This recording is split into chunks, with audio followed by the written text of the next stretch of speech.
ಪ್ರಚಲಿತ ಈ ಕಾರ್ಯಕ್ರಮದ ಪ್ರಾಯೋಜಕರು ರೋಹನ್ ಕಾರ್ಪೊರೇಷನ್, ಸಹ ಪ್ರಾಯೋಜಕರು father Muller's charitable trust, SDM college Ujire, VK furniture and electronics. ನಮಸ್ಕಾರ. ವಿ4 ವಿಶೇಷ ಕಾರ್ಯಕ್ರಮಕ್ಕೆ ಸ್ವಾಗತ. ನಾನು ತಾರನಾಥ್ ಗಟ್ಟಿ ಕಾಪಿಕಾಡ್. ಈ ದಿವಸದ ನಮ್ಮ ಮಾತುಕತೆ ಪರಾಕ್ರಮ ದಿವಸ್. ಈ ದಿನ ಅಂದರೆ ಜನವರಿ 23ರಂದು ರಾಷ್ಟ್ರವ್ಯಾಪಿಯಾಗಿ ಪರಾಕ್ರಮ ದಿನ ಅಂತ ಆಚರಿಸಲಾಗ್ತಾ ಇದೆ. ನೇತಾಜಿ ಸುಭಾಷ್ ಚಂದ್ರ ಬೋಸ್ ಅವರ ಜನ್ಮದಿನಾಚರಣೆ ಅಂಗವಾಗಿ ಈ ಒಂದು ದಿನಾಚರಣೆಯನ್ನು ಇದೇ ಮೊದಲ ಬಾರಿಗೆ ಕೇಂದ್ರ ಸರ್ಕಾರ ಘೋಷಣೆ ಮಾಡಿದೆ. ಇದು 125ನೇ ಜನ್ಮದಿನಾಚರಣೆ, ನೇತಾಜಿ ಸುಭಾಷ್ ಚಂದ್ರ ಬೋಸ್ ಅವರ 125ನೇ ಜನ್ಮದಿನಾಚರಣೆ. ಸೊ ಈ ಹಿನ್ನೆಲೆಯಲ್ಲಿ ಈ ವರ್ಷದಿಂದ ಇನ್ನು ಮುಂದೆ ಪ್ರತಿ ವರ್ಷವೂ ಜನವರಿ 23ರಂದು ದೇಶದಲ್ಲಿ ಪರಾಕ್ರಮ ದಿನಾಚರಣೆಯನ್ನು ಆಚರಿಸಬೇಕಂತ ಕೇಂದ್ರ ಸರ್ಕಾರ ನಿರ್ಧಾರ ಮಾಡಿದೆ. ಸೊ ಆ ಹಿನ್ನೆಲೆಯಲ್ಲಿ ಇವತ್ತು ನಾವು ಮಾತುಕತೆ ನಡೆಸ್ತಾ ಇದ್ದೇವೆ. ಸೊ ನಮ್ಮ ಜೊತೆಗೆ ನೇತಾಜಿಯವರ ಬಗ್ಗೆ ಮಾತನಾಡಲಿಕ್ಕೆ ಹಿರಿಯ ಸೈನ್ಯದಿಂದ ನಿವೃತ್ತರಾಗಿರುವಂಥ ಕರ್ನಲ್ ನಿಟ್ಟೆಗುತ್ತು ಶರತ್ ಭಂಡಾರಿ ಅವರಿದ್ದಾರೆ. ನಾನು ಶರತ್ ಭಂಡಾರಿ ಅವರನ್ನು ಈ ಒಂದು ಕಾರ್ಯಕ್ರಮಕ್ಕೆ ಪ್ರೀತಿಯಿಂದ ಸ್ವಾಗತ ಮಾಡ್ತಾ ಇದ್ದೇನೆ. ಸರ್ ನಮಸ್ತೆ. ಎಸ್, ಕರ್ನಲ್ ನಿಟ್ಟೆಗುತ್ತು ಶರತ್ ಭಂಡಾರಿ ಅವರು ಸುಮಾರು 30 ವರ್ಷಗಳಷ್ಟು ಕಾಲ ಸೈನ್ಯದಲ್ಲಿ ಸೇವೆಯಲ್ಲಿದ್ದವರು. ಸೊ ಆ ನಂತರ ಅವರು ಅವರ ನಿವೃತ್ತಿಯ ಬಳಿಕ, ಸೈನ್ಯದ ನಿವೃತ್ತಿಯ ಬಳಿಕ ಬೇರೆ ಬೇರೆ ಚಟುವಟಿಕೆ ಸೇವಾ ಕಾರ್ಯಕ್ರಮಗಳಲ್ಲಿ ತೊಡಗಿಕೊಂಡವರು. ಅವರು ದಕ್ಷಿಣ ಕನ್ನಡ ಜಿಲ್ಲಾ ಮಾಜಿ ಸೈನಿಕರ ಸಂಘದ ಅಧ್ಯಕ್ಷರಾಗಿ ಕೂಡ ಒಂದು ಅವಧಿಗೆ ಕೆಲಸ ಮಾಡಿದ್ದಾರೆ. ಆನಂತರ ಇವಾಗ ಈ ಇಳಿ ವಯಸ್ಸಿನಲ್ಲಿ ಕೂಡ ಅವರು ಮಂಗಳೂರಿನ ವಿಶ್ವವಿದ್ಯಾನಿಲಯ ಕಾಲೇಜಿನ ಹಳೆ ವಿದ್ಯಾರ್ಥಿಗಳ ಸಂಘದ ಅಧ್ಯಕ್ಷರಾಗಿದ್ದಾರೆ. ಸೊ ಅದಲ್ಲದೆ ಅವರು ಅಖಿಲ ಕರ್ನಾಟಕ ರಬ್ಬರ್ ಬೆಳೆಗಾರರ ಸಂಘದ ಅಧ್ಯಕ್ಷರಾಗಿ ಕೂಡ ಕಾರ್ಯನಿರ್ವಹಿಸ್ತಾ ಇದ್ದಾರೆ. ಸದಾ ಸಕ್ರಿಯವಾಗಿ ಚಟುವಟಿಕೆಯಲ್ಲಿ ತೊಡಗಿಸಿಕೊಂಡಿರುವವರು ಮತ್ತು ಯಾವುದೇ ಸಂದರ್ಭದಲ್ಲೂ ಕೂಡ ದೇಶದ ಭದ್ರತೆ, ಸೈನ್ಯದ ವಿಚಾರಗಳ ಬಗ್ಗೆ ಮಾಧ್ಯಮಗಳಲ್ಲಿ ಮಾತನಾಡಬೇಕಂತ ಸಂದರ್ಭದಲ್ಲಿ ನಮಗೆಲ್ಲ ನೆನಪಾಗುವವರು ಕರ್ನಲ್ ನಿಟ್ಟೆಗುತ್ತು ಶರತ್ ಭಂಡಾರಿ ಅವರು. ನಾನು ಅವರನ್ನು ಮತ್ತೊಮ್ಮೆ ಕಾರ್ಯಕ್ರಮಕ್ಕೆ ಸ್ವಾಗತ ಮಾಡ್ತಾ ಇದ್ದೇನೆ. ಸರ್, ನೀವೊಂದು ಬಂದದಕ್ಕೆ ತುಂಬ ಖುಷಿ ನಮಗೆ. ಎಸ್. ಸೊ ನಾನು ವೀಕ್ಷಕರೇ, ಇವತ್ತು ನಾವು ಸುಭಾಷ್ ಚಂದ್ರ ಬೋಸ್ ಅವರ ಬಗ್ಗೆ, ಸುಭಾಷ್ ಚಂದ್ರ ಬೋಸ್ ಅವರು ನಮ್ಮ ಸ್ವಾತಂತ್ರ್ಯ ಹೋರಾಟದಲ್ಲಿ ಬಹುದೊಡ್ಡ ಶಕ್ತಿಯಾಗಿದ್ದವರು, ಮತ್ತೊಬ್ಬ ಕ್ರಾಂತಿಕಾರಿ ಸ್ವರೂಪದ ಒಬ್ಬರು ನಾಯಕರಾಗಿ ಮೂಡಿಬಂದವರು. ಸೊ ಇಡೀ ನಮ್ಮ ಭಾರತದ ಸ್ವಾತಂತ್ರ್ಯ ಹೋರಾಟದ ಚರಿತ್ರೆಯಲ್ಲಿ ಅಥವಾ ಸ್ವಾತಂತ್ರ್ಯ ಸಂಗ್ರಾಮದ ಸಂದರ್ಭದಲ್ಲಿ ನೇತಾಜಿ ಸುಭಾಷ್ ಚಂದ್ರ ಬೋಸ್ ಅವರಿಗೆ ಇರುವಂಥ ಸ್ಥಾನಮಾನ ಅದು ಒಂದು ಬೇರೆಯಾದದ್ದು. ಅದು ಇವತ್ತಿಗೆ ಕೂಡ ಜನ ನೇತಾಜಿ ಬೋಸ್ ಅವರನ್ನು ಅವರೊಬ್ಬ ಅಪ್ರತಿಮ, ಅವರೊಬ್ಬ ಧೀರ ಅನ್ನುವ ರೀತಿಯಲ್ಲೇ ಅವರನ್ನು ನೋಡ್ತಾರೆ. ಸೊ ಇವತ್ತು ಶರತ್ ಭಂಡಾರಿಯವರು ಮಾತನಾಡುವ ಮೊದಲು ಶಿಕ್ಷಕ ಅರವಿಂದ ಚೊಕ್ಕಾಡಿಯವರು ಇವತ್ತು ಈ ಒಂದು ಪರಾಕ್ರಮ ದಿನದ ಹಿನ್ನೆಲೆಯಲ್ಲಿ ನೇತಾಜಿ ಸುಭಾಷ್ ಚಂದ್ರ ಬೋಸ್ ಅವರ ಬಗ್ಗೆ ಒಂದಷ್ಟು ವಿಚಾರಗಳನ್ನು ಮಾತನಾಡಿ ಇವತ್ತು ಬೆಳಗ್ಗೆನೇ ಅವರು ಸಾಮಾಜಿಕ ಜಾಲತಾಣದಲ್ಲಿ ಅದನ್ನು ಹಂಚಿಕೊಂಡಿದ್ದಾರೆ. ಅರವಿಂದ ಚೊಕ್ಕಾಡಿಯವರು ಶಿಕ್ಷಣ ತಜ್ಞರು, ಶಿಕ್ಷಕರು ಮತ್ತು ಸಾಹಿತಿಗಳು ಕೂಡ ಹೌದು. ಅವರು ಯಾವ ರೀತಿ ನೇತಾಜಿ ಸುಭಾಷ್ ಚಂದ್ರ ಬೋಸ್ ಅವರನ್ನು ಅವರು ಗುರುತಿಸ್ತಾರೆ, ಅಥವಾ ಅವರು ಯಾವ ರೀತಿ ಅವರನ್ನು ಅರ್ಥೈಸ್ತಾರೆ, ಅಥವಾ ಅವರು ಯಾವ ರೀತಿ ಅವರನ್ನು ಕಟ್ಟಿಕೊಡಲಿಕ್ಕೆ ಪ್ರಯತ್ನ ಮಾಡಿದ್ದಾರೆ ಅನ್ನೋದನ್ನು ನಾವು ಇದೀಗ ನೋಡ್ಕೊಂಡು ಬರೋಣ. ನಾನು ಅರವಿಂದ ಚೊಕ್ಕಾಡಿ. ಇವತ್ತು ನೇತಾಜಿ ಸುಭಾಷ್ ಚಂದ್ರ ಬೋಸ್ ಅವರ 125ನೇ ಜನ್ಮದಿನ. ಈ ದಿವಸವನ್ನು ಭಾರತ ಸರ್ಕಾರ ಪರಾಕ್ರಮ ದಿವಸ ಅನ್ನೋ ಹೆಸರಿನಲ್ಲಿ ಆಚರಿಸ್ತಾ ಇದೆ. ನೇತಾಜಿ ಸುಭಾಷ್ ಚಂದ್ರ ಬೋಸರು 1897 ಜನವರಿ 23ನೇ ತಾರೀಕಿನ ದಿವಸ ಈಗಿನ ಒರಿಸ್ಸಾದ ಕಟಕ್ನಲ್ಲಿ ಜನಿಸಿದರು. ಅವರ ತಂದೆ ಜಾನಕಿನಾಥ ಬೋಸ್, ತಾಯಿ ಪ್ರಭಾವತಿ ದೇವಿ. ಬೆಳೀತಾ ಬೆಳೀತಾ ವಿವೇಕಾನಂದರ ಚಿಂತನೆಗಳನ್ನು, ಆಲೋಚನೆಗಳನ್ನು ಸುಭಾಷ್ ಚಂದ್ರ ಬೋಸರು ಸ್ವೀಕರಿಸ್ತಾ ಹೋದರು. ಅವರು ಕೆಲವು ದಿವಸಗಳ ಕಾಲ ಮನೆಯಿಂದ ಹೊರಗೆ ಹೋಗಿ ಆಚೆ ಈಚೆ ಅಡ್ಡಾಡ್ತಾ ಸನ್ಯಾಸಿಗಳ ಜೊತೆಯಲ್ಲಿ ಮಾತನಾಡ್ತಾ ಇದ್ದಂಥದ್ದೆಲ್ಲ ಇದೆ. ಸುಭಾಷ್ ಚಂದ್ರ ಬೋಸರ ಚಿಂತನೆಗಳಿಂದ ಪ್ರಭಾವಿತರಾಗಿ ಬಹಳ ಮಹತ್ವದ ವಿಷಯ ಏನು ಅಂತಂದರೆ, ಸುಭಾಷ್ ಚಂದ್ರ ಬೋಸರು ನಮ್ಮ ಈ ಸ್ಥಾಪಿತ ಶೈಕ್ಷಣಿಕ ಪದ್ಧತಿಯ ವ್ಯಾಪ್ತಿಯಲ್ಲಿ ಹೇಳೋದಾದರೆ ಒಬ್ಬ ಮಹಾನ್ ಮೇಧಾವಿ, ಬುದ್ಧಿವಂತ. ಅವರು ಇಂಗ್ಲೆಂಡಿಗೆ ಹೋಗಿ ICS ಪರೀಕ್ಷೆಯನ್ನು ಬರೆದಿದ್ದರು. ಈಗೆಲ್ಲ ನಾವು IAS ಅಂತ ಬಹಳ ಜನಪ್ರಿಯವಾಗಿ ಹೇಳ್ತೇವೆ ನೋಡಿ. ಈಗಲೂ ಅದು IAS ಅಂತ ಅಲ್ಲ, ಅದು ಇಂಡಿಯನ್ ಸಿವಿಲ್ ಸರ್ವಿಸ್. ಅದು ಆ ಕಾಲದಲ್ಲಿ ಅದು ICS ಅಂತ ಇತ್ತು. ICS ಅಂತಲೇ ಕರಿತಾ ಇದ್ರು. ಆವಾಗ ICS ಪಾಸ್ ಮಾಡಬೇಕಾದ್ರೆ ಕುದುರೆ ಸವಾರಿ ಎಲ್ಲ ಗೊತ್ತಿರಬೇಕಾಗಿತ್ತು. ಸುಭಾಷ್ ಚಂದ್ರ ಬೋಸರು ICS ಪರೀಕ್ಷೆಯನ್ನು ಪಾಸ್ ಮಾಡಿದರು. ICSನಲ್ಲಿ 4ನೇ ರ್ಯಾಂಕನ್ನು ಪಡೆದುಕೊಂಡರು. ಹೀಗೆ ICSನಲ್ಲಿ 4ನೇ ರ್ಯಾಂಕನ್ನು ಪಡೆದುಕೊಂಡ ನಂತರ ನೇಮಕಾತಿ ಆದೇಶ ಕೊಡಬೇಕಲ್ಲ. ಈ ನೇಮಕಾತಿ ಆದೇಶವನ್ನು ಪಡೀಲಿಕ್ಕೆ ಹೊರಟಾಗ ಬೋಸರಿಗೆ ಅನಿಸ್ಲಿಕ್ಕೆ ಶುರುವಾಯಿತು, ನಾನು ನಮ್ಮ ದೇಶವನ್ನು ತಮ್ಮ ಅಧೀನದಲ್ಲಿಟ್ಟುಕೊಂಡಿರುವಂಥ ವಿದೇಶಿ ಆಡಳಿತದ ಅಧೀನದ ನೌಕರನಾಗಿ ಕೆಲಸ ಮಾಡಬೇಕೇ, ಇದು ಸರಿಯೇ ಅಂತ ಅವರ ಆತ್ಮಸಾಕ್ಷಿ ಅವರನ್ನು ಪ್ರಶ್ನೆ ಮಾಡಲಿಕ್ಕೆ ಶುರು ಮಾಡಿತು. ಅವರು ಏನು ಮಾಡಿದರು ಅಂತಂದರೆ, ಆಯ್ಕೆಯಾದ ಮೇಲೆ ತನಗೆ ಸಿಕ್ಕಿದ ಆ ಕಾಲಕ್ಕೆ ICSನಂಥ ಉದ್ಯೋಗ, ಇವತ್ತಿಗೆ ICS ಮಾಡೋದು ಬಹಳ ಮಂದಿ ಕಷ್ಟ, IAS ಎಕ್ಸಾಮ್ ಪಾಸ್ ಮಾಡೋದು. ಆ ಕಾಲಕ್ಕೆ ಪಾಸ್ ಮಾಡಿದ IAS ಎಕ್ಸಾಮಿಗೆ ಅವರು IAS ಹುದ್ದೆಗೆ ರಾಜೀನಾಮೆಯನ್ನು ಕೊಟ್ಟು ಹೊರಗೆ ಬಂದರು. ಹೀಗೆ ರಾಜೀನಾಮೆಯನ್ನು ಕೊಟ್ಟು ಬಂದವರು ಆಮೇಲೆ ಅವರು ಮಹಾತ್ಮ ಗಾಂಧಿಯವರ ಜೊತೆಯಲ್ಲಿ ಸೇರಿ ಸ್ವಾತಂತ್ರ್ಯ ಹೋರಾಟಕ್ಕೆ ಅಡಿ ಇಡ್ತಾರೆ. ಆದರೆ ಗಾಂಧೀಜಿಯವರ ಚಿಂತನೆಗಳು ಮತ್ತು ಸುಭಾಷ್ ಚಂದ್ರ ಬೋಸರ ಚಿಂತನೆಗಳು ಭಿನ್ನ. ಗಾಂಧೀಜಿಯವರು ಒಂದು ಸ್ವರಾಜ್ಯದ ಕಲ್ಪನೆಯನ್ನಿಟ್ಟುಕೊಂಡು ಸ್ವಾತಂತ್ರ್ಯ ಹೋರಾಟಕ್ಕೆ ಇಳಿದವರು. ಅಲ್ಲಿ ಸ್ವರಾಜ್ಯ ಅನ್ನೋದೇ ಬಹಳ ಮುಖ್ಯ. ಗಾಂಧಿ ಹೇಳಿರುವಂಥ ಸ್ವರಾಜ್ಯ ಇವತ್ತಿಗೂ ಕೂಡ ಬಂದಿಲ್ಲ, ಸ್ವಾತಂತ್ರ್ಯ ಬಂತು. ಆದರೆ ಸುಭಾಷ್ ಚಂದ್ರ ಬೋಸರ ಚಿಂತನೆಗಳು ಹೇಗೆ ಅಂತಂದರೆ, ಬ್ರಿಟಿಷರನ್ನು ಮೊದಲು ಭಾರತದಿಂದ ಕಳಿಸಬೇಕು, ಅದಕ್ಕೆ ನಾವು ಆದ್ಯತೆಯನ್ನು ಕೊಡಬೇಕು. ಆದ್ದರಿಂದ ಗಾಂಧೀಜಿಯವರು ಹೇಳುವಂತಹ ಚಿಂತನೆಗಳೇ ಸಾಕಾಗುವುದಿಲ್ಲ, ಅಹಿಂಸಾತ್ಮಕ ಹೋರಾಟ ಸಾಕಾಗುವುದಿಲ್ಲ. ನಾವು ಹಿಂಸಾತ್ಮಕವಾಗಿ ಆದರೂ ಕೂಡ ಈ ದೇಶದಿಂದ ಬ್ರಿಟಿಷರನ್ನು ಹೊರಗೆ ಅಟ್ಟಬೇಕು. ಅಂದರೆ ಗಾಂಧೀಜಿಯವರ ಚಿಂತನೆಗಳು ಅಹಿಂಸೆಗೆ ನಿಷ್ಠವಾಗಿದ್ದರೆ, ಸುಭಾಷ್ ಚಂದ್ರ ಬೋಸರು ಹಿಂಸೆಗೆ ನಿಷ್ಠರಾಗಿದ್ದರು ಅಂತಲ್ಲ, ಆದರೆ ಹೋರಾಟಕ್ಕೆ ಹಿಂಸೆ ಅನಿವಾರ್ಯ ಅಂತ ಭಾವಿಸಿದವರು. ಆದರೆ ಸುಭಾಷ್ ಚಂದ್ರ ಬೋಸರು ಕೂಡ ಅವರು ಆ ಕಾಲದ ಕ್ರಾಂತಿಕಾರಿಗಳಿದ್ದರು ನೋಡಿ, ಚಂದ್ರಶೇಖರ್ ಆಜಾದ್, ಭಗತ್ ಸಿಂಗು, ಈ ರೀತಿಯ ಕ್ರಾಂತಿಕಾರಿಗಳಿದ್ದರು ನೋಡಿ. ಆ ರೀತಿಯ ಕ್ರಾಂತಿಕಾರಿಯ ನಡವಳಿಕೆಯವರು ಕೂಡ ಅಲ್ಲ ಇವರು. ಸುಭಾಷ್ ಚಂದ್ರ ಬೋಸರು ಹಿಂಸೆಯಿಂದಲೇ ಎಲ್ಲವೂ ಆಗ್ತದೆ ಅಂತ ಭಾವಿಸಿದವರಲ್ಲ, ಆದರೆ ಹಿಂಸೆಯೂ ಕೂಡ ಅವಶ್ಯಕವಾಗ್ತದೆ ಅನ್ನೋದನ್ನು ಪರಿಭಾವಿಸಿದವರು. ಮತ್ತು ಕ್ರಾಂತಿಕಾರಿಗಳಲ್ಲಿ ಬ್ರಿಟಿಷರನ್ನು ಭಾರತದಿಂದ ಹೊರಗೆ ಹಾಕುವ ಒಂದು ಯೋಚನೆ ಮಾತ್ರ ಇದ್ದರೆ, ಸುಭಾಷ್ ಚಂದ್ರ ಬೋಸರಿಗೆ ಅದು ಒಂದೇ ಯೋಚನೆ ಇದ್ದದಲ್ಲ. ಭಾರತದಿಂದ ಬ್ರಿಟಿಷರು ಹೊರಗೆ ಹೋದ ಮೇಲೆ ಭಾರತವನ್ನು ಯಾವ ರೀತಿ ಕಟ್ಟಬೇಕು ಅನ್ನುವಂಥ ಕಲ್ಪನೆಯೂ ಕೂಡ ಸುಭಾಷ್ ಚಂದ್ರ ಬೋಸರ ಹತ್ರ ಇತ್ತು. ಯಾವುದೋ ಒಂದು ಸಂದರ್ಭದಲ್ಲಿ ಅವರು ಹೇಳಿದ್ದುಂಟು, ಏನಂದರೆ ಸುಮಾರು 20 ವರ್ಷಗಳ ಕಾಲ ಬ್ರಿಟಿಷರು ಭಾರತದಿಂದ ಹೋಗಿ 20 ವರ್ಷಗಳ ಕಾಲಕ್ಕೆ ಪ್ರಜಾಪ್ರಭುತ್ವ ಭಾರತಕ್ಕೆ ಬೇಡ. 20 ವರ್ಷಗಳ ಕಾಲ ಇದು ಪ್ರಜಾಪ್ರಭುತ್ವಕ್ಕೆ ಬೇಕಾದಂಥ ತರಬೇತಿಯನ್ನು ಜನಗಳಿಗೆ ಕೊಡಬೇಕು. ಆ ತರಬೇತಿಯಲ್ಲಿ ಅವರು ಯಶಸ್ವಿಯಾದ ಮೇಲೆ ಆವಾಗ ಪ್ರಜಾಪ್ರಭುತ್ವವನ್ನು ಅಳವಡಿಸಬೇಕು, ಆವಾಗ ಪ್ರಜಾಪ್ರಭುತ್ವ ಯಶಸ್ವಿ ಆಗ್ತದೆ ಅನ್ನುವಂಥ ಮಾತನ್ನು ಅವರು ಹೇಳಿದ್ದು ಉಂಟು. ಆದರೆ ಕೆಟ್ಟದ್ದನ್ನು ವಿರೋಧಿಸಲಿಕ್ಕೆ ಗಾಂಧೀಜಿಯವರ ಹಾಗೆ ಅಹಿಂಸೆ ಒಂದೇ ಮಾರ್ಗ ಅಂತ ಭಾವಿಸಿದವರಲ್ಲ, ಹಿಂಸೆಯೂ ಕೂಡ ಒಂದು ಮಾರ್ಗವೇ ಅಂತಲೇ ಭಾವಿಸಿದಂಥವರು. ಅದನ್ನು ಅವರು ಇನ್ನೊಂದು ಸಂದರ್ಭದಲ್ಲಿ ಹೇಳ್ತಾರೆ. ಈ ಕೋಮುವಾದದಂಥ ಪ್ರಶ್ನೆ ಬಂದಾಗ ನಾನು ಹಿಂಸೆಯನ್ನು ಬಳಸಿಯಾದರೂ ಕೋಮುವಾದವನ್ನು ಮಟ್ಟ ಹಾಕ್ತೇನೆ ಅಂತಲೇ ಹೇಳ್ತಾರೆ. ಅಂದರೆ ಹಿಂಸೆಯ ಬಳಕೆಗೆ ಅವರ ವಿರೋಧ ಇರಲಿಲ್ಲ. ಆದ್ದರಿಂದ ನಿಧಾನವಾಗಿ ಗಾಂಧೀಜಿ ಮತ್ತು ಸುಭಾಷ್ ಚಂದ್ರ ಬೋಸರ ನಡುವೆ ತುಂಬ ಭಿನ್ನಾಭಿಪ್ರಾಯಗಳು ಬರುವುದಕ್ಕೆ ಪ್ರಾರಂಭವಾಯಿತು.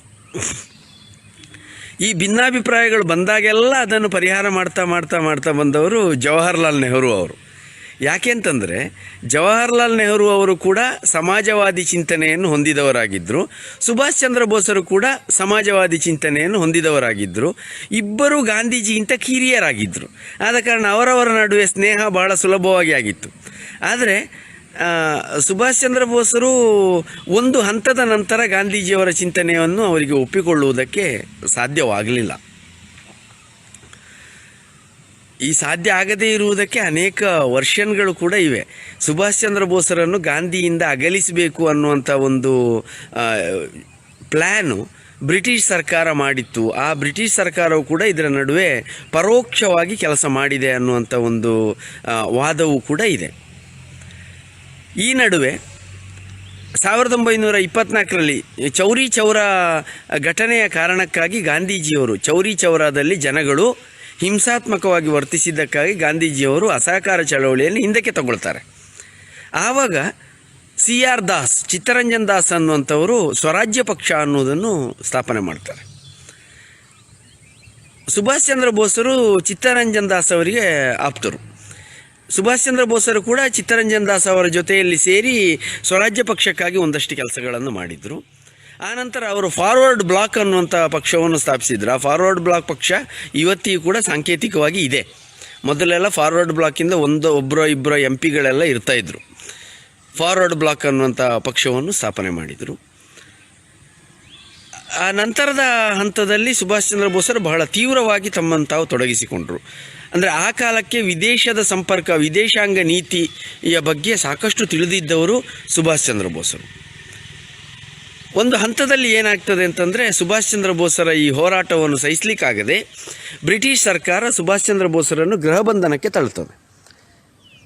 ಗೃಹಬಂಧನದಲ್ಲಿದ್ದಂಥ ಸುಭಾಷ್ ಚಂದ್ರ ಬೋಸರು ಅವರು ಗೃಹಬಂಧನದಲ್ಲೇ ಉಳಿದುಕೊಳ್ಳಿಕ್ಕೆ ಬಯಸದೆ ವೇಷಪಲ್ಲಟವನ್ನು ಮಾಡಿ, ಈ ಗೃಹಬಂಧನ ಅಂದರೆ ಏನು, ಮನೆಯಲ್ಲೇ ಕುಡಿ ಹಾಕೋದು, ಅವನು ಹೊರಗೆ ಬರಬಾರ್ದು ಅಂತ, ಹೊರಗೆಲ್ಲ ಪೊಲೀಸರ ಕಾವಲು. ಆವಾಗ ಅವರು ವೇಷಪಲ್ಲಟವನ್ನು ಮಾಡಿ ಹೊರಗೆ ಬಂದರು. ಹಾಗೆ ಹೊರಗೆ ಬಂದವರು ಅಫ್ಘಾನಿಸ್ತಾನ ಮಾರ್ಗದ ಮುಖಾಂತರ, ಅಲ್ಲಿ ಉತ್ತಮ್ ಚಂದ್ ಅಂತೇಳಿ ಹೇಳುವಂಥ ಅವರೊಬ್ಬರ ಸ್ನೇಹಿತರು ಇರ್ತಾರೆ, ಅವರ ಸಹಕಾರದ ಮುಖಾಂತರ ಅವರು ಬರ್ಲಿನಿಗೆ ಹೋಗ್ತಾರೆ.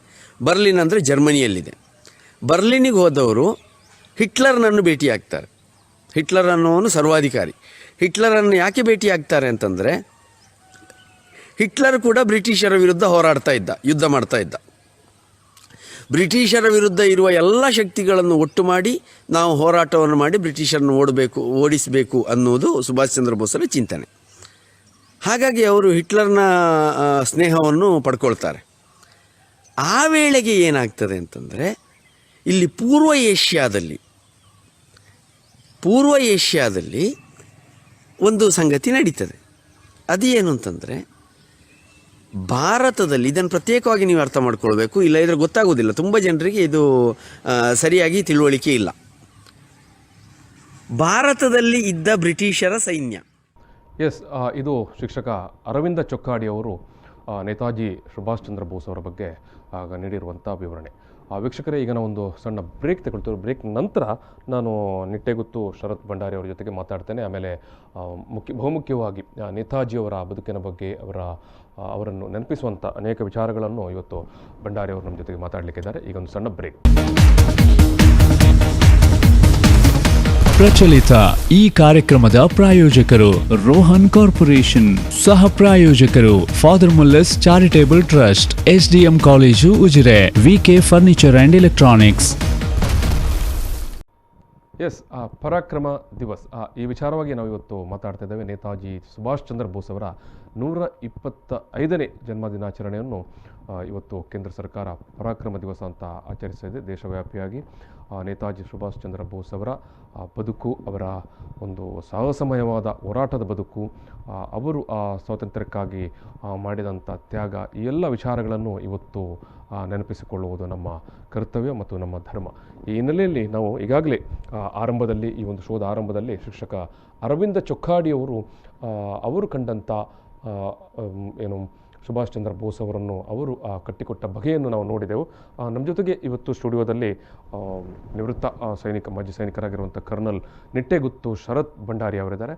ಅವರ ಜೊತೆಗೆ ನಾನು ಈ ದಿವಸ ಈ ಒಂದು ನೇತಾಜಿಯವರ ಜನ್ಮದಿನದ ಸಲುವಾಗಿ ಮತ್ತು ಪರಾಕ್ರಮ ದಿನದ ಒಂದು ಹಿನ್ನೆಲೆಯಲ್ಲಿ ಅವರ ಜೊತೆಗೆ ನಾನು ಇವತ್ತು ಮಾತುಕತೆಯನ್ನು ಆರಂಭಿಸ್ತಾ ಇದ್ದೇನೆ. ಇದು ಶರತ್ ಭಂಡಾರಿ ಅವರೇ, ನೀವು ಸೈನ್ಯದಲ್ಲಿದ್ದವರು ದೀರ್ಘಕಾಲ ಸೈನ್ಯದಲ್ಲಿ ಸೇವೆ ಮಾಡಿದವರು, 30 ವರ್ಷಗಳ ಕಾಲ. ಈಗ ಸಾಮಾನ್ಯ ನಾಗರಿಕರು ಅವರಿಗೆ ಸೈನ್ಯ ಅಥವಾ ಡಿಫೆನ್ಸ್ ಇದರ ವಿಚಾರ ಬಗ್ಗೆ ಎಲ್ಲ ತುಂಬ ಮಾಹಿತಿಗಳಿರುವುದಿಲ್ಲ. ನಾವು ಕೇಳಿದ್ದು ಅಥವಾ ನೋಡಿದ್ದು ಇದು ಮಾತ್ರ. ನಿಮ್ಮ ಸ್ವಂತದಲ್ಲಿ ಅನುಭವಕ್ಕೆ ಬಂದಿತ್ತು ನಿಮ್ಮ ಬದುಕಿನಲ್ಲಿ. ನೇತಾಜಿ ಸುಭಾಷ್ ಚಂದ್ರ ಬೋಸ್ ಅವರೇ ಒಂದು ಏನು ಸ್ವಾತಂತ್ರ್ಯ ಸಂಗ್ರಾಮದ ಕಾಲದಲ್ಲಿ ಇಂಡಿಯನ್ ನ್ಯಾಷನಲ್ ಆರ್ಮಿ ಅಂತ ಒಂದು ಏನು ಆರ್ಮಿಯನ್ನು ಕಟ್ತಾರೆ. ನೀವು ಸೈನ್ಯದಲ್ಲಿದ್ದಂಥ ದಿನಗಳಲ್ಲಿ ನೀವು ನೇತಾಜಿಯವರನ್ನು, ನೀವು ನಿಮ್ಮ ಬಳಗದವರು, ನಿಮ್ಮ ಉಳಿದ ಸೈನಿಕರುಗಳು, ನಿಮ್ಮ ಮಿಲಿಟರಿ ವ್ಯವಸ್ಥೆಗಳೆಲ್ಲ ನೇತಾಜಿಯವರನ್ನು ನೀವು ಯಾವ ರೀತಿ ಒಂದು ಆದರ್ಶವಾಗಿಯೋ ಅಥವಾ ಯಾವ ರೀತಿ ನೀವು ನೆನಪು ಮಾಡಿಕೊಳ್ತಾ ಇದ್ರಿ ಅಂತ. ಆನಂತರ ನಾವು ಅನೇಕ ವಿಚಾರಗಳು ಮಾತಾಡಲಿಕ್ಕೆ ಉಂಟು. ನೋಡಿ, ನೇತಾಜಿ ಸುಭಾಷ್ ಬೋಸ್ ಅವರು ಚಿಕ್ಕ ಪ್ರಾಯದಿಂದಲೇ, ಅಂದರೆ ಕಾಲೇಜಿಗೆ ಹೋಗುವ ಸಮಯದಿಂದಲೇ ಅವರಿಗೆ ಒಂದು ಈ ಶಿಸ್ತಿನ ಬಗ್ಗೆ ಮತ್ತು ಸೇನಾ ಪಡೆಗಳಲ್ಲಿರುವ ಆವಾಗ ಭಾರತೀಯ ಸೇನೆ ಇರಲಿಲ್ಲ, ಬ್ರಿಟಿಷ್ ಸೇನೆಗಳಿದ್ದದ್ದು, ಅವರ ಶಿಸ್ತು ಮತ್ತು ಅವರ ವೈಖರಿಯನ್ನು ನೋಡಿ ಬಹಳ ಅವರ ಮನಸ್ಸಿನ ಮೇಲೆ ಒಂದು ದೊಡ್ಡ ಇಂಪ್ರೆಷನ್ ಆಗಿತ್ತು. ಆದ ಕಾರಣ ಅವರು ಆಗಿಂದಲೇ ಈ ಸೇನೆಯ ಬಗ್ಗೆ ತುಂಬ ಒಂದು ಪ್ರೀತಿ ವಿಶ್ವಾಸ ಇಟ್ಟುಕೊಂಡು ಬೆಳೆದವರು. ಮುಂದೆ ಹೋಗ ನಾವು ನೋಡ್ತೇವೆ, ನಮ್ಮ ದೇಶದ ಈ ಸ್ವಾತಂತ್ರ್ಯ ಚಳವಳಿ, ಮಹಾತ್ಮ ಗಾಂಧಿಯವರು ಒಂದು ಕಡೆಯಲ್ಲಿ ಶಾಂತಿಯಿಂದ ನಾವು ಚಳವಳಿಯನ್ನು ಮುಂದುವರಿಸುವ ಅಂತ ಹೇಳುವಾಗ ಇವರಿಗೆ ಅದು ಚಳವಳಿ ಶಾಂತಿಯಲ್ಲಿ ಇವರಿಗೆ ಭರವಸೆ ಇರಲಿಲ್ಲ. ಅವರು ಒಂದು ಬಲವಾದ ಒಂದು ಸೈನ್ಯ ಕಟ್ಟಿ ಬ್ರಿಟಿಷರನ್ನು ಸೋಲಿಸಿ ಸ್ವಾತಂತ್ರ್ಯ ಗಳಿಸಬೇಕು ಎಂಬ ಒಂದು ಭಾವನೆಯಿಂದ ಕೆಲವೆಲ್ಲ ಕೆಲಸ ಮಾಡಿಬಿಟ್ರು.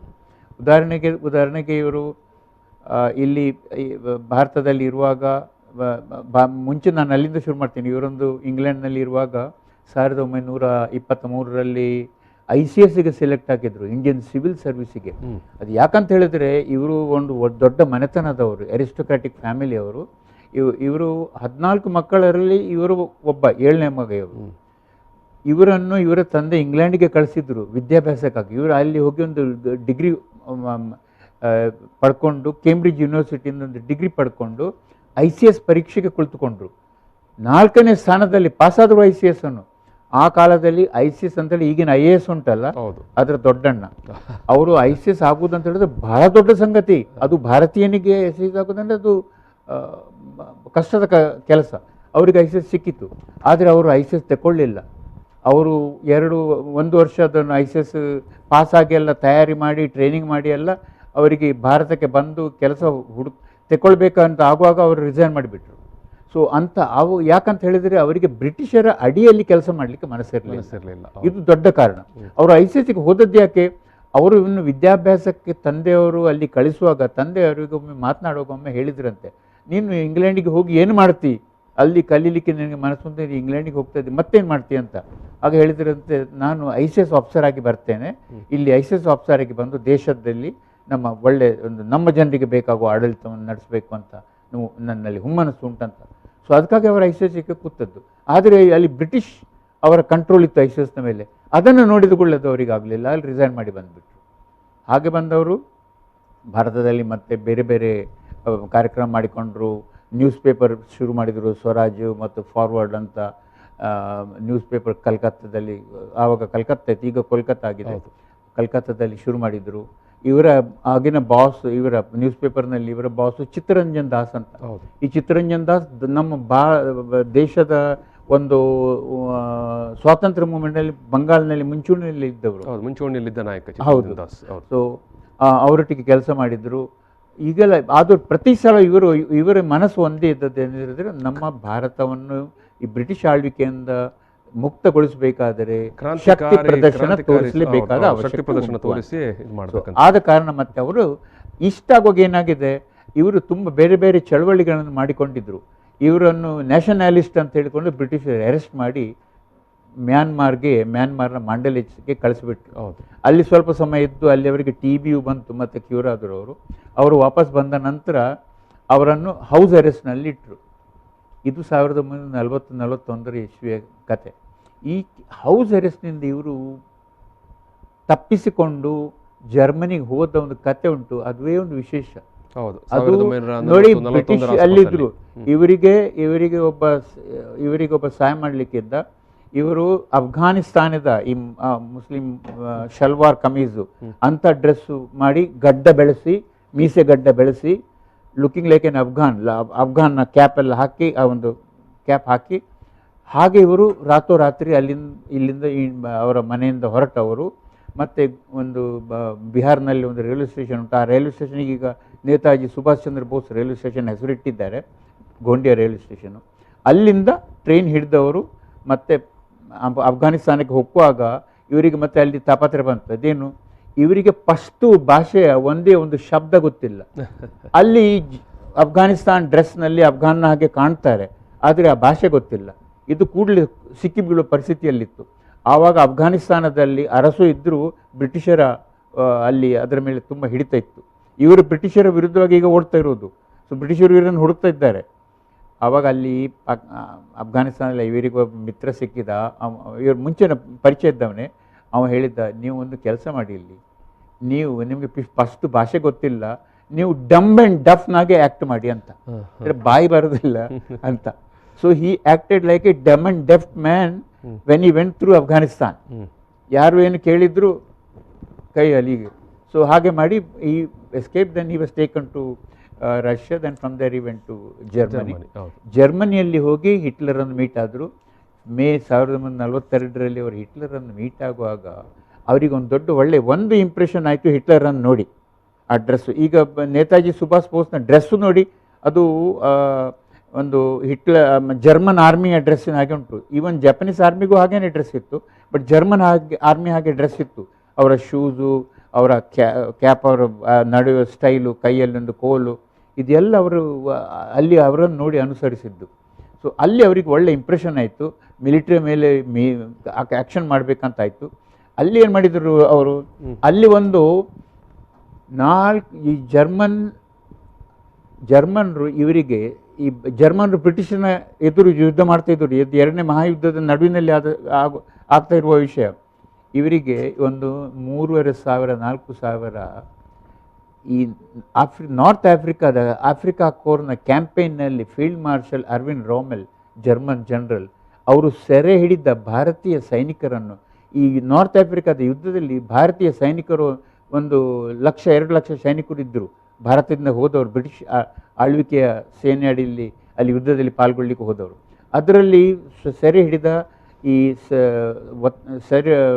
ಪ್ರಿಸನರ್ ಆಫ್ ವಾರ್ಗಳನ್ನು, ಅದರಿಂದ ಒಂದು 3,000-4,000 ಜನರನ್ನು ಅಲ್ಲಿ ಒಂದು ಆಜಾದ್ ಹಿಂದ್ ಫೌಜ್ ಮಾಡಿಬಿಟ್ರು ಇವರ ಇದಕ್ಕೆ. ಆದರೆ ಅಲ್ಲಿ ಫೌಜ್ ಮಾಡಿತ್ತು, ಅಲ್ಲಿ ಒಂದು ಆಜಾದ್ ಹಿಂದ್ ರೇಡಿಯೋ ಸ್ಟೇಷನ್ ತಯಾರು ಮಾಡಿತ್ತು. ಇದೆಲ್ಲ ಆದರೂ ಈ ನಮ್ಮ ನೇತಾಜಿ ಸುಭಾಷ್ ಬೋಸ್ರಿಗೆ ಒಂದು ಫೀಲಿಂಗ್ ಬಂತದ್ದು, ಏನಂತ ಹೇಳಿದ್ರೆ, ಅಡೋಲ್ಫ್ ಹಿಟ್ಲರಿಗೆ ಭಾರತದ ಮೇಲೆ ಏನು ಪ್ರೀತಿ ಇಲ್ಲ. ಅಡೋಲ್ಫ್ ಹಿಟ್ಲರಿಗೆ ಒಂದೇ ಇರೋದು ಬ್ರಿಟಿಷನರನ್ನು ಮುಗಿಸೋದು. ಆದ ಕಾರಣ ಇದು ಒಂದೇ ಕಾರಣಕ್ಕಾಗಿ ಹಿಟ್ಲರ್ ಇವರಿಗೆ ಸಪೋರ್ಟ್ ಮಾಡ್ತಾ ಇದ್ದರು. ಅದು ಅವರಿಗೆ ಸರಿ ಕಾಣಲಿಲ್ಲ. ಹಾಗೆ ಅವರು ಮತ್ತೆ ಇಷ್ಟ ಆಗುವಾಗ ಅಲ್ಲಿ ಬದಲಾವಣೆ ಆಗಿದೆ. ಹಿಟ್ಲರಿನ ಎಲ್ಲ ಸೈನ್ಯವನ್ನು ಹಿಮ್ಮೆಟ್ಟಿಸಿಕೊಂಡು ಎಲೈಡ್ ಫೋರ್ಸ್ ಬರ್ತಾ ಉಂಟು. ಅದೆಲ್ಲ ಆಗುವಾಗ ಮತ್ತು ಇವರು ಈ ಸಮಯದಲ್ಲಿ ಈಸ್ಟ್ನಲ್ಲಿ ಜಪಾನ್ನ ಹಿಡಿತ ದೊಡ್ಡದಾಗಿತ್ತು. ಜಪಾನ್ ಆರ್ಮಿ ಭಾರತದ ನಾರ್ತ್ ಈಸ್ಟ್ನಲ್ಲಿ ಬಂದಿತ್ತು. ಅಲ್ಲಿ ನಾರ್ತ್ನಲ್ಲಿ ಚೈನಾ, ಈಗಿನ ವಿಯೆಟ್ನಾಮು, ಕೆಂಬೋಡಿಯಾ, ಈಗಿನ ಬರ್ಮಾ, ಮ್ಯಾನ್ಮಾರ್, ಥೈಲ್ಯಾಂಡ್ ಎಲ್ಲವನ್ನು ಕ್ಯಾಪ್ಚರ್ ಮಾಡಿ ಬಂದಿದ್ದರು, ಭಾರತಕ್ಕೂ ಬಂದಿದ್ದರು. ಸೊ ಆ ಸಮಯದಲ್ಲಿ ಇವರು ಜಪಾನಿಗೆ ಹೋಗಿ ಜಪಾನ್ನ ಸಹಾಯ ಪಡೆದು ಭಾರತದಿಂದ ಬ್ರಿಟಿಷರನ್ನು ದೂರ ಓಡಿಸಬೇಕೆಂಬ ಒಂದು ಧ್ಯೇಯದಿಂದ ಇಲ್ಲಿಗೆ ಬಂದರು. ಮತ್ತು ಅವರು ಹಿಸ್ಟ್ರಿ ನಮ್ಮ ಚೊಕ್ಕಾಡಿಯವರು ಹೇಳಿದ್ದಾರೆ ಈಗಲೇ. ಸೊ ಅದು ಆಯಿತು. ಸೊ ಈಗ ಈ ವಿಷಯ ನಾನೇನು ಹೇಳ್ತಿದ್ದಿರ್ತದೆ, ಇವರು ಸೈನಿಕ ಒಂದು ಶಕ್ತಿಯಿಂದ ಇವರನ್ನು ಹೊರಗೆ ಓಡಿಸಬೇಕೆಂಬ ಧ್ಯೇಯದಿಂದ ಕೆಲಸ ಮಾಡಿ. ಇದು ಕರ್ನಲ್ ಶರತ್ ಭಂಡಾರಿ ಅವರೇ, ತುಂಬ ಚೆನ್ನಾಗಿ ನೀವು ವಿವರಣೆಯನ್ನು ಕೊಟ್ಟಿದ್ದೀರಿ. ನಾನು ಮತ್ತೆ ಮೂಲ ಪ್ರಶ್ನೆಗೆ ಬರ್ತೇನೆ, ಆಮೇಲೆ ನಾವು ಇನ್ನೂ ಅನೇಕ ವಿಚಾರಗಳು ನೀವು ಮಾತಾಡಬೇಕಾಗಿದೆ. ನೀವು ಸೈನಿಕರಾಗಿದ್ದ ಸಂದರ್ಭದಲ್ಲಿ ನೀವು ನೇತಾಜಿ ಅವರನ್ನು ಅಥವಾ ನಿಮ್ಮ ಒಟ್ಟು ಏನು ಡಿಫೆನ್ಸ್ ಕಾಲೋನಿಗಳಲ್ಲಿ ನೀವು ನೇತಾಜಿಯವರನ್ನು ಯಾವ ರೀತಿ ನೆನಪು ಮಾಡಿಕೊಳ್ತಾ ಇದ್ರಿ ಅಂತ? ನೋಡಿ, ನಾನು ಒಂದು ಸ್ಟೆಪ್ ಹಿಂದೆ ಹೋಗ್ತೇನೆ. ಅದು ಆಕ್ಚುಲಿ ಇದರ ವಿಷಯದಲ್ಲ, ಆದ್ರೆ ಇದೊಂದು ಮಾತುಕತೆ ಬಂದ ಕಾರಣ ನಾನು ಹೇಳುದು. ನೋಡಿ, ನನ್ನ ತಂದೆಯವರು ಸೆಂಟ್ರಲ್ ಪ್ರಾವಿನ್ಸಸ್, ಆಗ ಮಧ್ಯಪ್ರದೇಶ ಇರಲಿಲ್ಲ, ಸೆಂಟ್ರಲ್ ಪ್ರಾವಿನ್ಸಸ್ ಅಂಡ್ ಬಿರಾರ್ ಎಂಬ ಒಂದು ಜಾಗ ಇತ್ತು. ಬಾಕಿಯೆಲ್ಲ ರಾಜರುಗಳಿದ್ರು ಎಲ್ಲ ಸುತ್ತಲೂ. ಅದು ಸೆಂಟ್ರಲ್ ಫ್ರಂಟ್, ಅದು ಬ್ರಿಟಿಷ್ ಆಡಳಿತದಲ್ಲಿತ್ತು. ಅದರಲ್ಲಿ ಅವರು ಫಾರೆಸ್ಟ್ ಡಿಪಾರ್ಟ್ಮೆಂಟ್ ಗೆಜೆಟ್ ಆಫೀಸರ್ ಆಗಿದ್ರು. ಆದ್ರೆ ತುಂಬಾ ದೇಶಪ್ರೇಮಿ, ದೊಡ್ಡ ದೇಶಪ್ರೇಮಿ. ಬ್ರಿಟಿಷರಿಗೆ ಅವರನ್ನು ನೋಡಿದ್ರೆ ಆಗ್ತಿರ್ಲಿಲ್ಲ. ಅವರ ಮಕ್ಕಳು ನಾವು ಹುಟ್ಟಿದ ಕೂಡಲೇ ಅವರು ನಮಗೆ ಹೆಸರಿಟ್ಟಿದ್ದು ಸುಭಾಷ್ ಚಂದ್ರ ಬೋಸ್ ಇದ್ದು. ಹೇಗೆ ಅಂತ ಹೇಳ್ತೇನೆ. ಅವರ ಮೊದಲ ಮಗ ಹುಟ್ಟಿದಾಗ ಅವರಿಗೆ ಹೆಸರಿಟ್ಟದ್ದು ಸುಭಾಷ್ ಚಂದ್ರ ಅಂತ, ಸುಭಾಷ್ ಚಂದ್ರ ಭಂಡಾರಿ ಅಂತ. ಆವಾಗ ನೇತಾಜಿ ಸುಭಾಷ್ ಬೋಸ್ ನಂಬರ್ 1 ಸ್ಥಾನದಲ್ಲಿದ್ರು. ತುಂಬಾ ಅವ್ರಿಗೆ ನನ್ನ ತಂದೆಗೆ ವೆರಿ ಇಂಟ್ರೆಸ್ಟಿಂಗ್. ಆಮೇಲೆ ಎರಡನೇ ಮಗ ನಾನು ಹುಟ್ಟಿ ಬಂದೆ. ಆದ್ರೆ ನನ್ನ ತಂದೆಯವರು ನೇತಾಜಿಯ ಫ್ಯಾಮಿಲಿಯನ್ನು ಬಿಡ್ಲಿಕ್ಕೆ ತಯಾರಿರಲಿಲ್ಲ. ಹಾಗೆ ನೇತಾಜಿಯ ಇನ್ನೊಂದು ಬ್ರದರ್ ಇದ್ರು, ಅಣ್ಣ ಶರತ್ ಚಂದ್ರ ಅಂತ. ಹಾಗೆ ನನಗೆ ಶರತ್ ಚಂದ್ರ ಅಂತ ಹೆಸರಿಟ್ರು. ಇಷ್ಟ ಆಗುವಾಗ ಇನ್ನೊಂದು 2 ವರ್ಷ ಕಳೆಯುವಾಗ ಇನ್ನೊಂದು ಹುಡುಗ ಹುಟ್ಟಿ ಬಂದ, ನನ್ನ ತಮ್ಮ. ಆದ್ರೂ ನನ್ನ ತಂದೆ ಬಿಡ್ಲಿಲ್ಲ ನೇತಾಜಿಯನ್ನು. ನೇತಾಜಿಯ ಇನ್ನೊಂದು ಬ್ರದರ್ ಇದ್ರು ಸತೀಶ್ ಚಂದ್ರ ಅಂತ. ಹಾಗೆ ನನ್ನ ತಮ್ಮನಿಗೆ ಸತೀಶ್ ಚಂದ್ರ ಅಂತ ಹೆಸರಿಟ್ರು.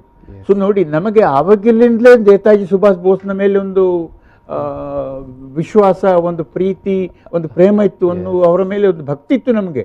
ಆದ ಕಾರಣ ನನ್ನ ಅಣ್ಣ ಸುಭಾಷ್ ಚಂದ್ರ ಬೋಸ್ ನ ಹೆಸರಿನಲ್ಲಿ ಸುಭಾಷ್ ಚಂದ್ರ ಭಂಡಾರಿ, ನಾನು ಶರತ್ ಚಂದ್ರ ಬೋಸ್ನ ಹೆಸರಿನಲ್ಲಿ ಶರತ್ ಚಂದ್ರ, ನನ್ನ ತಮ್ಮ ಸತೀಶ್ ಚಂದ್ರ ಬೋಸ್ನ ಹೆಸರಿನಲ್ಲಿ ಸತೀಶ್ ಭಂಡಾರಿ ಆಗಿದ್ದಾರೆ ಈಗಲೂ. ಹಾಗೆ ಸರ್, ನಿಮ್ಮ ತಂದೆಗೆ ಸೆಲ್ಯೂಟ್.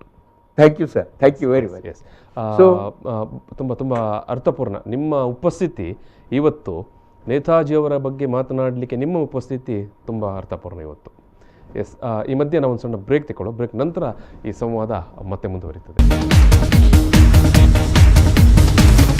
ಪ್ರಚಲಿತ ಈ ಕಾರ್ಯಕ್ರಮದ ಪ್ರಾಯೋಜಕರು ರೋಹನ್ ಕಾರ್ಪೊರೇಷನ್, ಸಹ ಪ್ರಾಯೋಜಕರು father Muller's charitable trust, SDM college Ujire, VK furniture and electronics. Yes, ಇವತ್ತು ನೇತಾಜಿ ಸುಭಾಷ್ ಚಂದ್ರ ಬೋಸ್ ಅವರ ಜನ್ಮದಿನದ ಹಿನ್ನೆಲೆಯಲ್ಲಿ ದೇಶದಲ್ಲಿ ಪರಾಕ್ರಮ ದಿವಸವನ್ನು ಆಚರಿಸಲಾಗ್ತಾ ಇದೆ. ನೇತಾಜಿ ಅವರ 125ನೇ ಜನ್ಮದಿನಾಚರಣೆ ಇವತ್ತು. ಸೊ ಆ ಹಿನ್ನೆಲೆಯಲ್ಲಿ ನಾವು ಕೂಡ ಈ ಒಂದು ಮಾತುಕತೆಯನ್ನು ನಡೆಸ್ತಾ ಇದ್ದೇವೆ. ನಮ್ಮ ಜೊತೆಗೆ ಸೈನ್ಯದಲ್ಲಿ ಸೇವೆ ಸಲ್ಲಿಸಿದಂಥ ಕರ್ನಲ್ ನಿಟ್ಟೆಗುತ್ತು ಶರತ್ ಭಂಡಾರಿ ಅವರಿದ್ದಾರೆ. ಸುಮಾರು 30 ವರ್ಷಗಳ ಕಾಲ ಸೈನ್ಯದಲ್ಲಿ ಸೇವೆ ಸಲ್ಲಿಸಿದವರು. ಇವತ್ತು ನಿಟ್ಟೆಗುತ್ತು ಶರತ್ ಭಂಡಾರಿ ಅವರ ವಯಸ್ಸು 81. ಅಷ್ಟೊಂದು ಹಿರಿಯ ವಯಸ್ಸಿನಲ್ಲಿ ಕೂಡ ತುಂಬ ಚಟುವಟಿಕೆಯಿಂದ, ಲವಲವಿಕೆಯಿಂದ ಇರುವವರು. ಈಗಾಗಲೇ ಮಾತನಾಡುವ ಸಂದರ್ಭದಲ್ಲಿ ಅವರಿಗೂ ಅವರ ಮನೆಗೂ, ಅಂದರೆ ಅವರ ತಂದೆಗೂ ಇದ್ದಂಥ ಒಂದು ನೇತಾಜಿಯವರ ಬಗ್ಗೆ ಇದ್ದಂಥ ಒಂದು ಅಭಿಮಾನವನ್ನು ಅವರು ನಮ್ಮ ಜೊತೆಗೆ ಹಂಚಿಕೊಂಡ್ರು. ಕರ್ನಲ್ ಅವರ ತಂದೆ ತನ್ನ ಎಲ್ಲ 3 ಮಕ್ಕಳಿಗೆ ಕೂಡ ನೇತಾಜಿಯವರ ಮತ್ತು ನೇತಾಜಿಯವರ ಸಹೋದರ ಅವರ ಹೆಸರನ್ನೇ ಇಟ್ಟರು ಅಂತ. ನಾನು ಕರ್ನಲ್ ಅವ್ರ ಹತ್ರ ಕೇಳ್ತಾ ಇದ್ದೆ, ನೀವು ಸೈನ್ಯದಲ್ಲಿರುವಾಗ ನಿಮಗೆ ನೇತಾಜಿ ಯಾವ ರೀತಿ ಪ್ರೇರಣೆಯಾಗಿದ್ದರು, ಯಾವ ರೀತಿ ನೆನಪು ಮಾಡಿಕೊಳ್ತಾ ಇದ್ದೆ ಅಂತ. ಆ ಪ್ರಶ್ನೆಯನ್ನು ಉತ್ತರಿಸಿ ನಾವು ಬೇರೆ ವಿಚಾರಕ್ಕೆ ಮುಂದುವರಿಸುವ. ಅಚಾನಕ್ಕಾಗಿ ಆಗ ನೀವು ನಿಮ್ಮ ಮನೆಯ ಹಿನ್ನೆಲೆಯನ್ನು ಬಂತದು.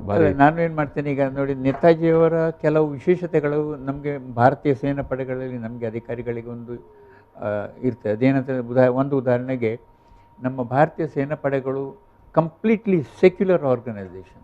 ಅಂದರೆ ಜಾತಿ ಮತ ಭೇದ ಏನಿಲ್ಲ, ನೋ ರಿಸರ್ವೇಷನ್ಸ್ ಎಟ್ ಆಲ್. ಜಾತಿ ಮತದ ಹೊಂದಿಕೊಂಡು ಆರಕ್ಷತೆ ಇರುವುದು ಏನೂ ಇಲ್ಲ. ಸೊ ಅದೇ ವಿಷಯ, ಅದು ನೇತಾಜಿಯವರಲ್ಲಿತ್ತು.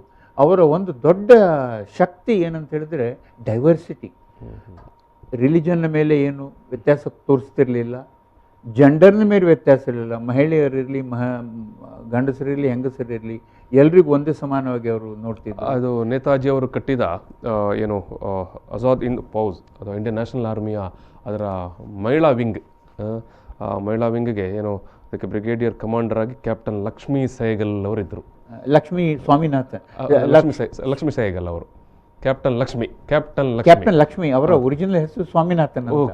ಮತ್ತೆ ಅವರು ಸೈಗಲ್ ಅನ್ನು ಮದುವೆಯಾಗಿ ಸೈಗಲ್ ಆಗ್ಬೇಕು. ಹೌದು, ನೀವು ಹೇಳಿದ್ರಲ್ಲ. ಯಾಕಂತ ಹೇಳಿದ್ರೆ ನೇತಾಜಿ ಅವರಿಗೆ ಧರ್ಮ, ಜಾತಿ ಅಥವಾ ಅದು ಮಹಿಳೆ ಪುರುಷ ಅನ್ನುವಂಥ ಯಾವ ಇದು ಕೂಡ ಇರಲಿಲ್ಲ, ಎಲ್ಲರೂ ಸಮಾನರು ಯಾಕಂತ ಹೇಳಿದ್ರೆ. ಸೊ ಅವರು ಆ ಸಂದರ್ಭದಲ್ಲಿ ಮಹಿಳೆಯರ ಇದನ್ನು ಕೂಡ ವಿಂಗನ್ನು ಕೂಡ ಆ ಕಾಲದಲ್ಲೇ ಕಟ್ತಾರೆ. ಅಷ್ಟು ಫಸ್ಟ್ ಇನ್ಫ್ಯಾಕ್ಟ್ ಆ ಸಮಯದಲ್ಲಿ ಅವರು ಮಹಿಳಾ ವಿಂಗ್ ಕಟ್ಟಿದ್ದು ಸೇನಾ ಪಡೆಗಳಲ್ಲಿ ಅತಿ ಮೊದಲು. ಅಮೆರಿಕದಲ್ಲಿ ಚಿಕ್ಕ ಚಿಕ್ಕ ಇದರಲ್ಲಿ ಮಹಿಳೆಯರಿದ್ರು, ಆದರೆ ಒಂದು ಯುದ್ಧ ಮಾಡುವ ಒಂದು ಕಾಂಬ್ಯಾಟ್ ಫೋರ್ಸ್ ಅಂತ ಹೇಳ್ತೇವೆ ನಾವು, ಅಂಥದ್ದು ಇದು ಮೊದಲ ಸಲ ಅವರು ಮಾಡಿದ ಸೇನೆ. ಅದಕ್ಕೆ ಹೆಸರು ಝಾನ್ಸಿ ಕಿ ರಾಣಿ ಲಕ್ಷ್ಮೀಬಾಯಿ ರೆಜಿಮೆಂಟ್ ಅಂತ ಅದಕ್ಕೆ ಹೆಸರು ಕೊಟ್ಟಿದ್ದು. ಅದರ ಮುಖ್ಯಸ್ಥೆ ಕ್ಯಾಪ್ಟನ್ ಗೀತಾ ಲಕ್ಷ್ಮೀ ಸ್ವಾಮಿನಾಥನ್. ಅವ್ರು ಮುಂದೆ ಹೋಗಿ ಸೈಗಲ್ ಆದ್ರು, ಲಕ್ಷ್ಮೀ ಸೈಗಲ್ ಆಗ್ತಾರೆ. ಹೌದು ಹೌದು, ಅವರು ಇತ್ತೀಚಿನ ತನಕ ಕೂಡ ಇದ್ರು ಲಕ್ಷ್ಮೀ ಸೈಗಲ್ ಅವರು. ಇವಾಗ ಅವರ ಮಗಳು ಸುಭಾಷಿಣಿ ಆಲಿ ಅವರು ಇಂಡಿಯನ್ ನ್ಯಾಷನಲ್ ಆರ್ಮಿಯಲ್ಲಿ ಮುಸ್ಲಿಮರಿದ್ರು, ಹಿಂದೂಗಳಿದ್ರು, ಸಿಖ್ಖರಿದ್ರು, ಸರಿಸುಮಾರು ಎಲ್ಲ ಜಾತಿಯವರಿಗೂ ಅಲ್ಲಿ ಅವಕಾಶ ಇತ್ತು. ಆದರೆ ಒಂದು ವಿಶೇಷತೆ ಹೇಳ್ತಾನೆ, ಇಲ್ಲಿ ಹೇಳಿ ಬಯಸ್ತೇನೆ. ಅದು ಈ ಇಂಡಿಯನ್ ನ್ಯಾಷನಲ್ ಆರ್ಮಿ ಉಂಟಲ್ಲ, ಇದನ್ನು ಶುರು ಮಾಡಿದ್ದು ಸುಭಾಷ್ ಚಂದ್ರ ಬೋಸ್ ಅಲ್ಲ. ಇದು ಇದರ ರೂವಾರಿ ಒಬ್ಬರು ಜಾಪನೀಸ್ ಜನರಲ್.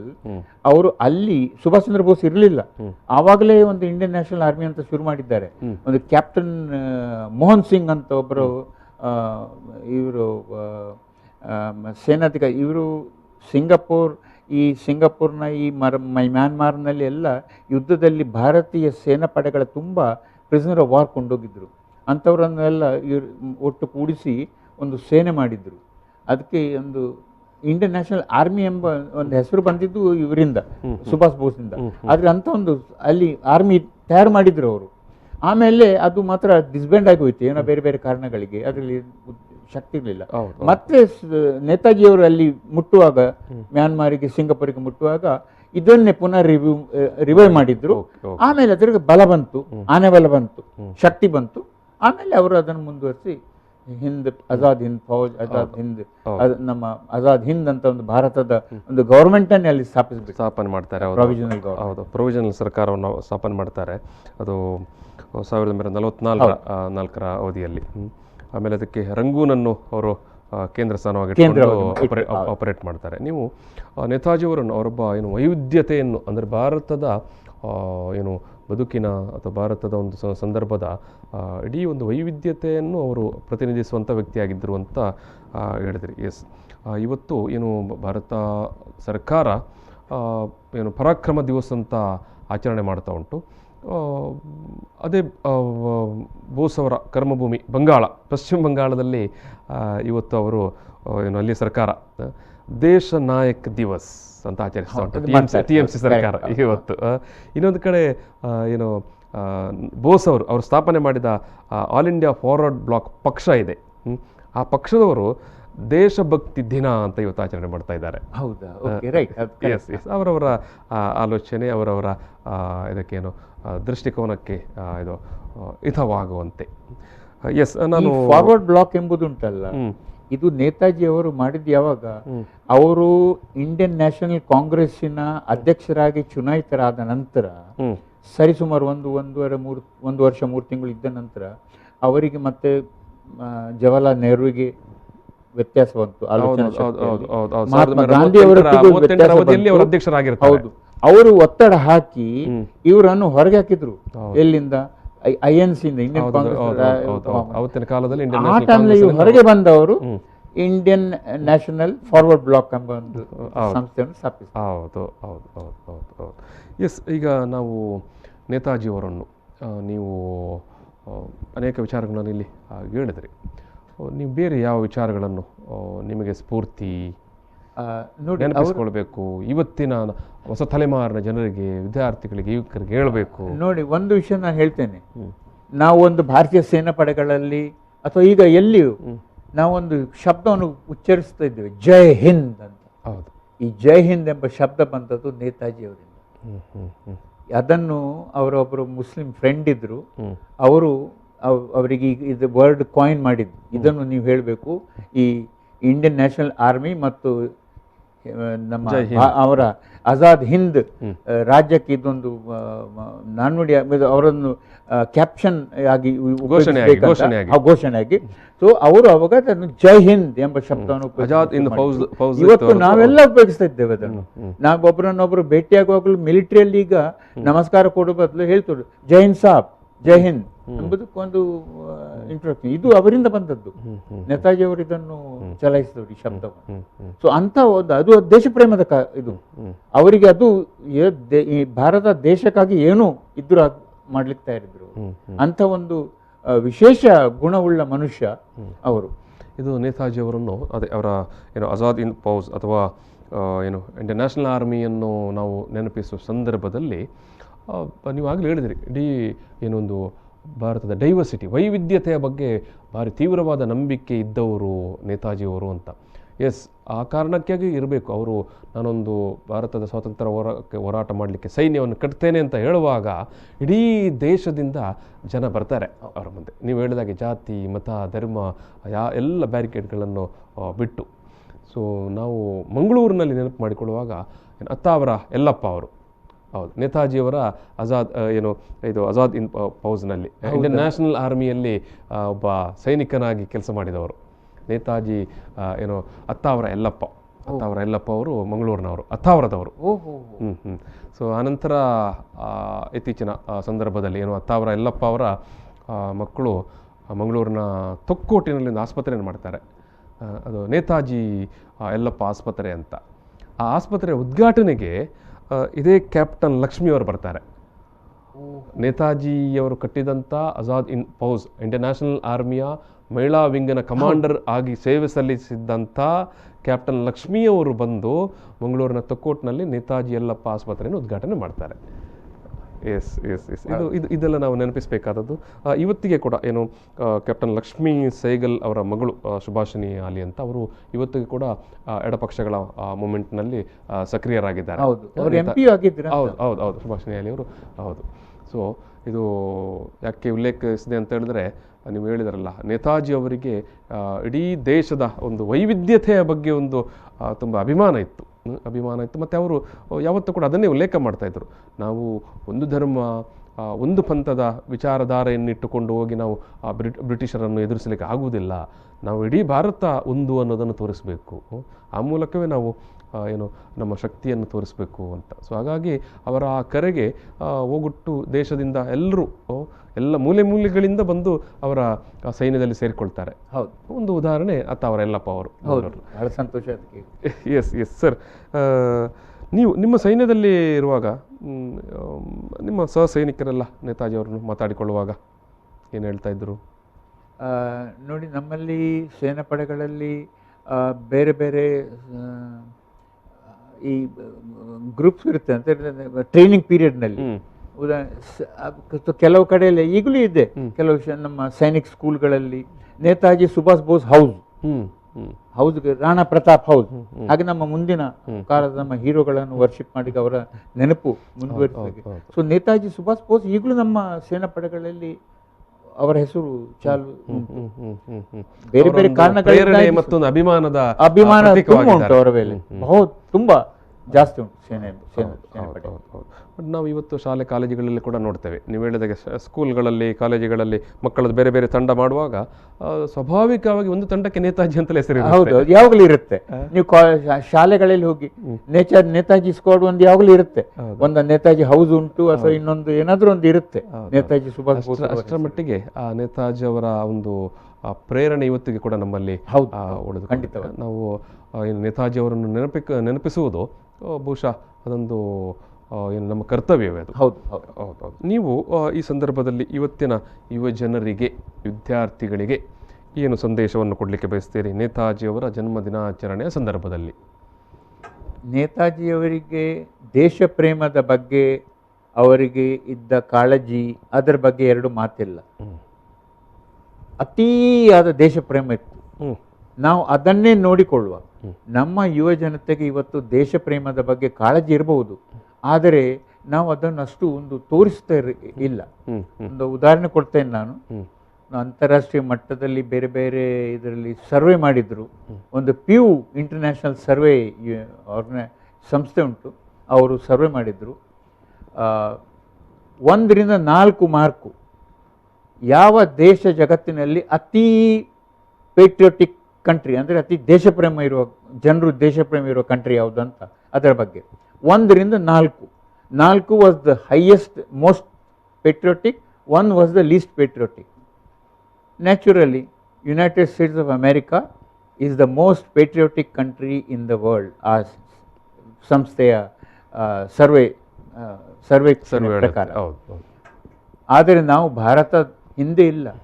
ನಾವು ಮೂರನೇ ಬೇರೆ ಬೇರೆ ಸರ್ವೆ ಆಗಿದೆ, ಕೆಲವಲ್ಲ, ಸರಿಸುಮಾರು ಒಂದು 3-4 ಸ್ಥಾನದಲ್ಲಿ ನಾವು ಇದ್ದುಕೊಂಡಿದ್ದೇವೆ. ಭಾರತವೂ ಇದೆ. ಸೊ ಭಾರತವು ಒಂದು ದೇಶ ಪ್ರೇಮ ಇರುವ ರಾಷ್ಟ್ರ.